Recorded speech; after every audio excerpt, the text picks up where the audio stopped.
श्री स्वामी समर्थ।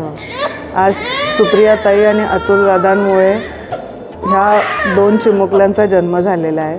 त्यांच्याच कृपेमुळे आज मी हे दिवस बघते।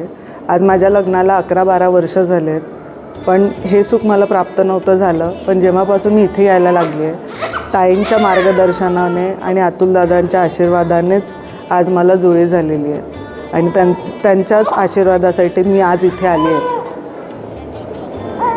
सुप्रियाताईंनी म्हणजे ज्यावेळेस गरोदर होते त्यावेळेस बाळांचा वेट पण गेन होत नव्हतं, पण त्यांनी जसं सांगितलं त्याप्रमाणे सगळ्या गोष्टी केल्या आणि काही दिवसातच वेट गेन पण झालं आणि त्याचप्रमाणे डिलिव्हरी पण झाली त्यांच्याच मार्गदर्शनाखाली आणि आज माझी बाळं एकदम छान आहेत। आणि मला जर माझ्यासारखाच अनुभव घ्यायचा असेल तर नक्की इथे भेट द्या, नक्की या आणि त्यांचंही सगळं काही छानच होईल।